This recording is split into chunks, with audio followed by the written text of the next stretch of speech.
इस देश के समस्त वंश परंपरागत कारीगर समाज, जिसमें लोहार, सुथार, कंसारा, सोमपरा, कड़िया, सतवारा, टटेरा और स्वर्णकार सोनी समाज, मैं आप सभी से ये कहना चाहता हूँ कि अभी देश में सभी जगह चुनाव चल रहे हैं और ये देश आज़ाद होने के बाद में अपने वंश परंपरागत कारीगर समाज के लिए इस देश में कोई प्लेटफॉर्म नहीं है, न कोई आयोग है, न कोई बोर्ड है, न कोई निगम है, न कोई अपने समाज के लिए अलग से सरकारों ने शिक्षा और रोजी रोटी के लिए व्यवस्था की है। आप सुबह से शाम काफ़ी समय से देख रहे हैं, सब किसानों की बात होती है, उद्योगपतियों की बात होती है, पशुपालकों की बात होती है, मछुआरों की बात होती है, दलितों की बात होती है, आदिवासियों की बात होती है। जब अपने वंश परंपरागत कारीगर समाज जो इस देश में आज़ादी के समय में और आज़ादी से पहले भी राजा रजवाड़ों के समय में अपना कारीगर समाज और ये किसान दो भाई थे, जो ग्रामीण स्तर पर और शहरी स्तर पर इस कारीगर समाज ने एक विकास की, ग्राम विकास की एक रीढ़ की हड्डी थी।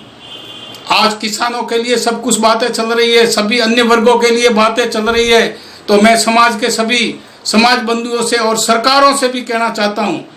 कि, और पार्टियों के नेताओं से कह रहा हूं कि हमारे समाज के लोगों के आपने झंडे और डंडे पकड़वा रखे हैं और ज़्यादा से ज़्यादा आप लोगों ने हमारे समाज के लोगों को पिछड़ी जाति के, ओबीसी वर्ग के पदाधिकारी बनाकर उनको काम धंधे पे लगा दिया है। लेकिन हमारे समाज के लोग आज सत्ता में भागीदार नहीं है, न प्रशासनिक सेवा में हमारे लोग हैं। और जो भी आपने किसी को सांसद या विधायक बनाया तो उन्होंने आज दिन तक हमारे समाज की कोई चर्चा या हमारे समाज के आप लोगों तक कोई न बात बताई है, न कोई कार्यक्रम आपके सामने दिया, न हमारे समाज के लिए उन लोगों ने कोई कार्य किया है। तो मैं समस्त सरकार और समस्त पार्टियों के नेताओं से कहना चाहता हूं कि ये समाज कब तक दयनीय स्थिति में जीता रहेगा।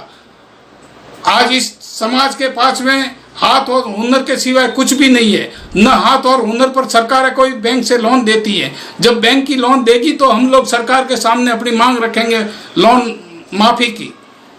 जब भी हमारे परिवार का कोई भी व्यक्ति बीमार पड़ जाता है, कारीगर आदमी 4-5 लाख रुपए की जरूरत पड़ती है, उसके पास कोई आधार नहीं है, वैसे मारा जाता है। और सबसे ज्यादा इस देश में जो आत्महत्या और इस बीमारी की दृष्टि से ज्यादा लोग हमारे मर रहे हैं, जबकि सरकार के पास में न कोई आंकड़े हैं। तो मैं सरकारों से कहना चाहता हूं कि हमारे इस कारीगर समाज की आप कब तक अनदेखी करेंगे। अब समय आ गया है। मैं सभी पार्टी के पदाधिकारियों, जिस पार्टी में पदाधिकारी है, उन सब से कहना चाहता हूं कि पार्टियों के नेताओं के सामने अपनी बात रखो। पूरे देश में अपना कारीगर विकास बोर्ड बनना चाहिए, निगम बनना चाहिए और टेक्नोलॉजी